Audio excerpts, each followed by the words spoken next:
வணக்கம். எஸ்.ஜே. மாந்திரிகம். மலையாள பகவதி உடல்கட்டு யந்திர மந்திரம். உடல்கட்டுக்குன்னு ஏதாச்சும் யந்திர மந்திரம் இருந்தால் போடுன்னு கேட்டிருக்கீங்க. போட்டிருக்கும் பாருங்கள்.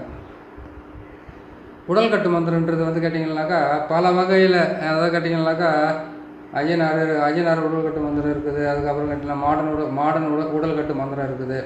கணபதி உடல்கட்டு மந்திரம் இருக்குது. சிவன் உடல்கட்டு மந்திரம் இருக்குது. சக்தி உடல்கட்டு மந்திரம் இருக்குது. முருகப்பெருமானுடைய உடல்கட்டு மந்திரமும் இருக்குது. எல்லா தேவதைகளுக்கும் வந்து உடல்கட்டு மந்திரம் இருக்குது. ஆனால் மலையாள பகவதியினுடைய உடல்கட்டு மந்திரமே வந்து அது ரொம்ப ஒரு பெரிய விஷயமா இருக்கும். அது புரியுதுங்களா?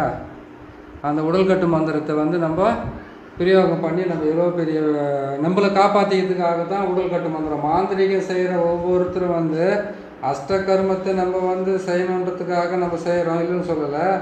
ஆனால் அந்த அஷ்டகர்மத்தை செய்யணும்னு கேட்டிங்கன்னாக்கா அதுக்கு வந்து நம்ம உடம்புக்கு தகுந்த மாதிரி உடல்கட்டு மந்திரம் கரெக்டாக இருந்தால் தான் அது வேலை செய்யும். இல்லைனாக்கா அது வேலை செய்யறதுக்கு நம்மளுக்கு தொல்லை கொடுக்கறதுக்கு ஆரம்பிச்சிடும்.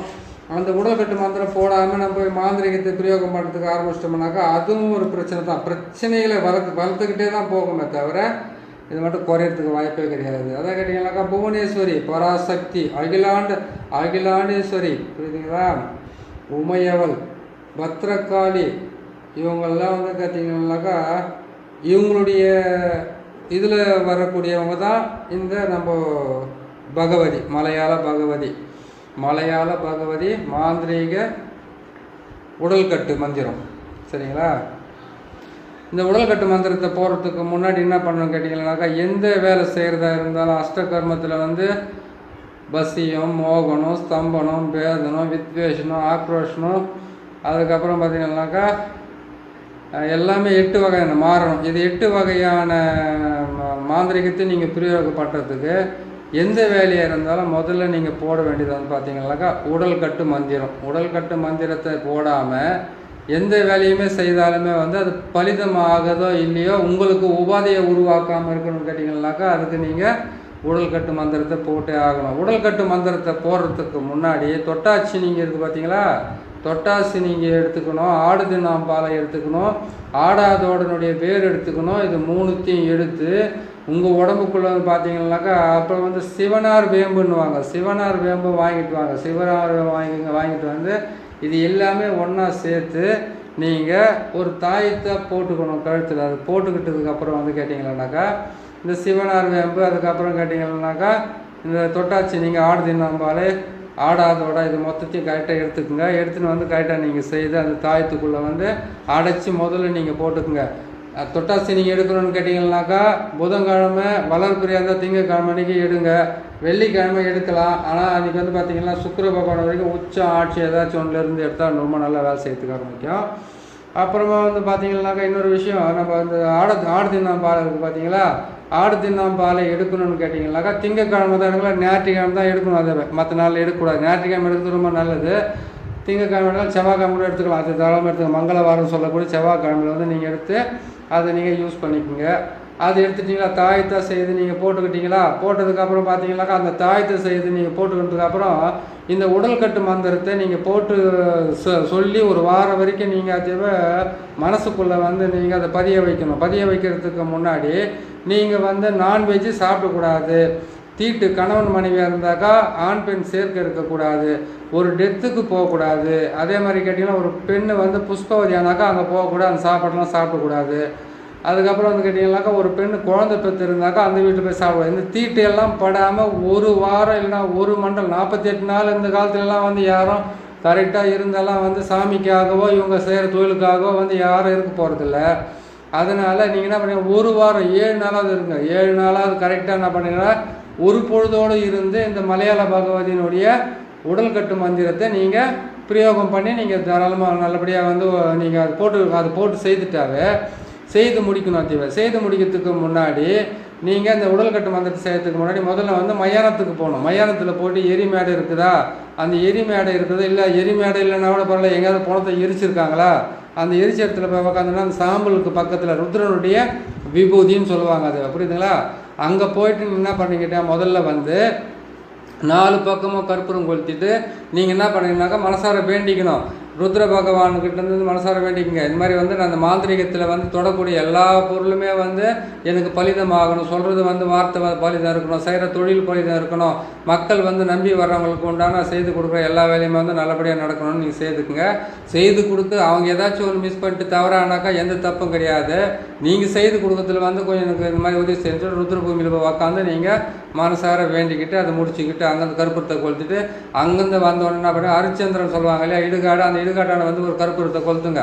கொளுத்தி முடிச்சுட்டு அதுக்கப்புறம் 2 இடத்துல முடிச்சிட்டிங்களா, பிள்ளையார் கோயில் எங்கே இருந்தாலும் பரவாயில்ல, அரச மரம் பிள்ளையாருங்கிற எந்த பிள்ளையார் கோயிலாக இருந்தாலும் அந்த பிள்ளையார் கோயிலாண்ட போயிட்டு உக்காந்து ஒரு 10 நிமிஷம் உக்காந்து உங்கள் மனசுக்குள்ளே இருக்கிறத வந்து தெளிவாக சொல்லிவிட்டு, அரச மரம் பிள்ளையாராக இருந்தாக்கா உங்களுடைய பேரை வந்து ஒரு செம்பு தகட்டில் எழுதி அந்த செம்பு தகட்டிலே வச்சு என்ன பண்ணுறீங்கன்னு கேட்டீங்கன்னாக்கா நீங்கள் கரெக்டாக வந்து அந்த அரச மரத்தில் அடிச்சுட்டு பிள்ளையாருடைய இப்போ கால் பாதத்தான கற்பூரத்தை போட்டு கொளுத்திட்டு அங்கேருந்து என்ன பண்ணி அவர் காலை தொட்டு கும்பிட்டு அதுக்கப்புறம் வந்து என்ன பண்ணி கேட்டிங்கனாக்கா ஒரு 3 முறை தலைக்கு வந்து தண்ணியை வந்து தெளிச்சிக்கிட்டு, இல்லைனாக்கா நீங்கள் தீர்த்த மாதிரி எதாவது தெளிச்சிட்டு உக்காந்து இது என்ன பண்ணாக்கா உடம்பு மேலே வந்து நம்ம கீழே கட்டுற வேட்டி லுங்கி இல்லை நீங்கள் வந்து இந்த சாமிக்காக நீ போட்டிருக்கிறது எந்த பொருள் இருந்தாலும் அதை மட்டும் தான் நீங்கள் கரெக்டாக பார்த்து செய்யணும், கட்டிக்கணும். அதை விட்டுட்டு வந்து நம்ம ஏதாவது ஒரு துணியை கட்டிக்கிட்டு உட்காந்து மந்திரத்தை சொல்கிறோன்னு சொல்லக்கூடாது. இதை பார்த்து கரெக்டாக செய்யுங்க. அப்படியே வந்து இல்லைனாக்கா விநாயகர் பெருமாள் இல்லைனாக்கா முருகப்பெருமான்கிட்ட போய் உட்காந்து கோயில் அதை சுப்பிரமணியர் கோயிலில் போய் உக்காந்துக்கிட்டு இந்த மந்திரத்துங்களை சொல்லி நீங்கள் மனப்படம் பண்ணிக்கிட்டு வரணும். சரிங்களா? அந்த மாதிரி செஞ்சால் தான் அது வந்து கரெக்டாக வரும். இந்த சக்கரத்தை வந்து முதல்ல வந்து என்ன பண்ணணும் கேட்டிங்கனாக்கா, நீங்கள் இந்த சக்கரத்தை வந்து விபூதியால் தரையில் போடணும். நல்லா பாருங்கள், ரூன்ற எழுத்தில் போட்டு கீழே வந்து சூளம் வந்து உக்காந்துருக்குது. உள்ளே வந்து பார்த்தீங்கன்னாக்கா மலையாள பகவதியினுடைய சக்கரம் இருக்குது. அந்த சக்கரத்தில் வந்து பார்த்தீங்கன்னாக்கா பகவதி ஓம் பகவதி வசின்ற ஒரே ஒரு வார்த்தை தான் இருக்குது. புரியுதுங்களா? ஓம் ஓம் பகவதி வசின்ற வார்த்தை மட்டும்தான் அதில் போட்டிருக்குது. இதை மட்டும் நீங்கள் போட்டு செய்துட்டு என்ன பண்ணுறேன்னு கேட்டிங்களானாக்கா, நான் சொன்ன மாதிரி வந்து இது போட்டுட்டு இந்த சக்கரத்தை வந்து விபூதியாலே போடுங்க. விபூதியாலே போட்டுட்டு அந்த விபூதிக்கு பக்கத்தில் என்ன பண்ண கேட்டிங்களானாக்கா கற்பூரத்தை வாங்கிக்கோங்க. கற்பூரத்தை வாங்கினா பார்த்தீங்கன்னு கேட்டிங்கனாக்கா, இப்போ நான்வெஜ்டருக்கு வந்து பார்த்தீங்கன்னாக்கா பால் பழம் அதுக்கப்புறம் வந்து கேட்டிங்கனாக்கா சூடம் பத்தி கற்பூரம் இதெல்லாம் எல்லாமே வாங்கிக்கோங்க. வாங்கிட்டு வந்து வச்சுக்கிட்டு இதெல்லாம் பக்கத்தில் வச்சுக்கிட்டு என்ன பண்ணுறீங்க கேட்டிங்கனாக்கா, நீங்கள் மந்திரத்தை சொல்ல அந்த சக்கரத்து மேலே வந்து என்ன பண்ண மஞ்சளை போடணும், குங்குமத்தை போடணும், அதுக்கப்புறம் வந்து பாலை ஊற்றணும், அதுக்கப்புறம் வந்து முக்கணின்னு சொல்லுவாங்க அந்த கனிகளை வாங்கிட்டு வந்து அது மேலே போடணும். இது எல்லாத்தையும் போட்டு முடித்து அதுக்கு வந்து செய்ய வேண்டிய வேலையெல்லாம் இதெல்லாம் செய்து முடிச்சதுக்கப்புறம் என்ன பண்ணுறீங்கன்னு கேட்டிங்கனாக்கா, அந்த இடத்துலேருந்து அந்த சக்கரத்தை தொட்டு கும்பிட்டு அதுக்கப்புறம் வந்து உடல் கட்டு மந்திரத்தை வந்து நீங்கள் பிரயோகம் பண்ணலாம். உங்கள் கையில் வந்து திருநீரை கையில் வச்சுக்கோங்க. திருநீரை கையில் வச்சுக்கிட்டு நீங்கள் சொல்ல வேண்டிய மந்திரம் வந்து ஓம் மலையாள பகவதி தேகத்தில் பஞ்சாட்சர மூர்த்தி காவல், கைகளில் மகேஸ்வரி காவல், சிரசு முதல் பாதம் வரை அஷ்ட தேவர்களும் ஓம் என்ற ஆச்சாரமும், காதில் வீரபத்ர தேவனை சுற்றி கால்வரன் காத்து ரட்சிக்க. இதை தான் நீங்கள் சொல்ல வேண்டிய மந்திரம். எப்படின்னு கேட்டிங்கன்னாக்கா, இன்னொரு முறை சொல்கிறேன் கேட்டுங்க. ஓம் மலையாள பகவதி தேகத்தில் பஞ்சாட்சர மூர்த்தி காவல், கைகளில் மகேஸ்வரி காவல், சிரசு முதல் பாதம் வரை அஷ்ட தேவர்களும் ஓம் என்ற ஆச்சாரமும், காதில் வீரபத்ரனும் என்னை சுற்றி. அதான் கேட்டீங்களா? ஓம் மலையாள பகவதி தேகத்தில் பஞ்சாட்சர மூர்த்தி காவல், கைகளில் மகேஸ்வரி காவல், சிரசு முதல் பாதம் வரை அஷ்ட தேவர்களும் ஓம் என்ற ஆச்சாரமும், காதில் வீரபத்ர தேவனும் இவரை சுற்றி காலவரம் காத்து ரட்சிக்க. அதாவது உங்களுக்கு முன்னாடி வந்து ஒருத்தர் உக்காந்துருக்கனாக்கா அவரை சுற்றி காலவரம் காத்து ரட்சிக்கணும்னு அந்த வார்த்தை சொல்கிறீங்க. உங்களை பாதுகாக்கணும்னா கையில் வந்து திருநீரை வச்சுக்கிட்டு என்ன பண்ணுறீங்க கேட்டிங்கன்னாக்கா, இந்த சக்கரத்தை வந்து எழுதி இதை நீங்கள் போட்டு, அதாவது கேட்டிங்கன்னா தரையில் போட்டுட்டு நீங்கள் விபூதியால் போட்டுட்டு உக்காரீங்கனாக்கா நீங்கள் கற்றுக்க போகிறீங்க. இந்த மந்திரத்துங்களை வந்து நீங்கள் மனப்பாடம் பண்ண போகிறீங்க. அந்த மந்திரத்தை வந்து நீங்கள் பாராயணம் பண்ணுறீங்கன்றது அர்த்தம். இதே சக்கரத்தை வந்து நீங்கள் தகட்டில் எழுதி அந்த தகட்டோடு சேர்த்து அஷ்டகந்தமும் கட்டுச்சாந்தி இதை அஷ்டகந்தம் புணுக்கு ஜவ்வாது கஸ்தூரி இதையெல்லாம் சேர்த்து நீங்கள் மையாக்கி அந்த மையை வந்து வச்சு நீங்கள் செய்துட்டு இது தேக சுத்தி பண்ணிக்கணும். அதுக்கப்புறம் மந்திரத்தினுடைய மந்திர சுத்தி, அதுக்கப்புறம் கேட்டிங்கனாக்கா எந்திர சுத்தி, அதுக்கப்புறம் இதெல்லாம் செஞ்சிடணும். இதெல்லாம் செஞ்சு முடிச்சதுக்கப்புறம் தான் நீங்கள் அதை வந்து கரெக்டாக செய்ய முடியும். புரியுதுங்களா? இதெல்லாம் செஞ்சு வச்சுங்க. அந்த தாயத்தை வந்து போடும்போது வந்து மிளகு சாரணைன்றது வந்து ஒரு மூலிகை இருக்குது. அதை கேட்டிங்கனாக்கா திருமணமே ஆகாதவங்களுக்கு கூட திருமணத்தை செய்து வைக்கும் மிளகு சாரணை. வெள்ளிக்கிழமை அன்னைக்கு காலையில் சுக்கிரவாரம் சொல்லக்கூடிய அந்த காலையில் 6லேருந்து 7 மணிக்கு சுக்கிரவாரையில் வந்து இதுக்கு எலுமிச்சம்பழமும் தயிர் சாதம் அதுக்கப்புறம் பால் பழமெல்லாம் வச்சு அதனுடைய ஆணி வேறு அறுபடாமல் பிடிங்கிட்டு வந்து ஒரு பெண்ணை வந்து திருமணம் பண்ணிக்கிறதுக்கு ஒரு ஆணை திருமணம் பண்ணிக்கிறதுக்கு அந்த தாயத்தை வெள்ளி தாயத்தில் போட்டு கொடுத்தாங்கன்னாக்கா அது கரெக்டாக திருமணம் நடக்கும், இல்லைன்னு சொல்லலை. ஆனால் அந்த மிளகு சாரணையை வந்து நீங்கள் இதே இதிலே வந்து பழக்கத்திலே வந்து வெள்ளிக்கிழமை மணிக்கு காலையில் எழுந்திரிச்சோன்னே என்ன பண்ணி கேட்டீங்கன்னாக்கா நீங்கள் அந்த மிளகு சாரனுடைய வேர் எடுத்து போய்ட்டு எலுமிச்சம்பழம் எடுத்துக்கோங்க. அதுக்கப்புறம் மஞ்சள் நூல் எடுத்துக்கோங்க. அந்த மஞ்சள் நூலை கொண்டு போயிட்டு அது மேலே வந்து காப்பு மாதிரி கட்டிட்டு அது நிறைய பேர் மூலிகை சாப்பிட்டு சொல்லுவாங்க. சிவன் சாபம் நசி நசி, சக்தி சாபம் நசி நசி, தேவர்கள் சாபம் நசி நசி, சித்தர்கள் சாபம் நசி நசி, நசி நசி நசி எனக்கு வசியமாக கடவுண்டு உரம் வந்திருக்குது. ஓம் மூலி சர்வ மூலி ஜீவ மூலி உன் உயிர் உன்னுடலில் இருக்க எனக்கு வசப்பட ஓம் சுவாகம் சொல்கிற அது ஒரு மந்திரம் இருக்குது. பல மந்திரங்கள் இருக்குது. இதில் எல்லாம் வந்து இது ஒரு மந்திரம் தான் கிடையாது. எத்தனை சித்திரங்கள் அத்தனை சித்திரம் வந்து ஆளுக்கு ஒரு மந்திரத்தை கண்டுபிடிச்சிட்டு வச்சுட்டு போயிடுற மாதிரி இருக்குது. அதனால் நீங்கள் என்ன பண்ணுன்னு கேட்டீங்கன்னாக்கா நான் சொல்கிற மந்திரத்தை வந்து பிடிச்ச சொல்லிங்க. உங்களுக்கு வந்து அந்த மூலிகைக்கு உண்டான மந்திரம் இருந்தாக்கா நீங்கள் சேர்த்துனா நீங்கள் செஞ்சுக்கோங்க, ஒன்றும் தப்பு கிடையாது. சரிங்களா? அது செய்து முடிச்சுட்டு நான் பண்ணிக்கிறீங்களா அது கொண்டு வந்து நீங்கள் தாயத்தை வெள்ளி தாயத்தில் போட்டுட்டு கட்டலாம், வலது கையில் கட்டிக்கலாம், இடுப்பு கட்டிக்கலாம், கழுத்தில் கட்டிக்கலாம். இது கட்டிக்கிட்டு வந்து என்ன பண்ணிங்கன்னாக்கா அதுவே அதுக்கப்புறம் நான் சொன்ன மாதிரி தொட்டாசி நீங்கள் ஆடுது நம்பால் ஆடாதோட வேறு இது எல்லாமே கொண்டு வந்து போடணும். நம்ம ஒரு மாந்திரிக சேரமில் வந்து பார்த்திங்கன்னாக்கா அஷ்டகர்ம மூலிகைன்னு வந்து பார்த்திங்கன்னாக்கா 8 வகையான மூலிகை இருக்குது. ஆனால் இதுங்களில் வந்து சில மூலிகைகளை பார்த்திங்கன்னாக்கா உடல் கட்டு மந்திரத்துக்காகவும் நம்ம ஏவி விடக்கூடிய ஏவலுங்களுக்காக உண்டான மந்திரங்கள்லாம் பல மந்திரங்கள்லாம் தண்டனை இருக்குது. உடல் கட்டு மந்திரத்தை நல்ல மந்திரத்தை போடுன்னு சொல்லிட்டு ஒரு கேட்டிருக்கேன் நிறைய பேர். ஆனால் உடல் கட்டு மந்திரத்தை நான் போட்டிருக்கிறேன். அதுவும் மலையாள பகவதியினுடைய உடல் கட்டு மந்திரத்தை போட்டிருக்கேன். எந்திர மந்திரம் 2மே போட்டிருக்கேன் பாருங்கள். இதை பார்த்து நீங்கள் கரெக்டாக செய்து கொடுங்க மற்றவங்களுக்கு. இது வந்து பார்த்து செய்யறதுக்கு முன்னாடி எந்திரத்தில் இந்த அச்சாரத்தை போட்டுக்குங்க. இந்த அச்சாரத்தை போட்டுட்டு நீங்கள் கரெக்டாக எழுதிக்குங்க. எழுதிக்கிட்டு என்ன பண்ணீங்க கேட்டிங்கன்னாக்கா தகுடை வந்து கீழே வந்து விபூதி போட்டு செய்து முடிச்சிட்டிங்களா? செய்து முடிச்ச உடனே ஒரு 7 நாளைக்கு தான் சொல்கிறேன் பார்த்தீங்களா. நீங்கள் கொஞ்சம் பத்தியத்தோடு இருங்க. ஏன்னு கேட்டிங்கன்னாக்கா இதுக்கு வந்து சுத்தமாக இருக்கணும். எனக்கு ஒரு தொழில் கற்றுக்கிறீங்கன்னா ஒரு பயபக்தியோடு இருங்க. கரெக்டாக வந்துடும் பாருங்க எல்லாமே. சரிங்களா? இந்த சேனலை பார்க்குறீங்க, நீங்கள் கேட்டதை நான் போட்டு கொடுத்துருப்பேன். சேனல் பார்க்குறீங்க, பிடிச்சிருக்குன்னு நினைக்கிறேன். பிடிச்சிருந்தாக்கா இதை வந்து சப்ஸ்கிரைப் பண்ணுங்கள், லைக் பண்ணுங்கள், ஷேர் பண்ணுங்கள்.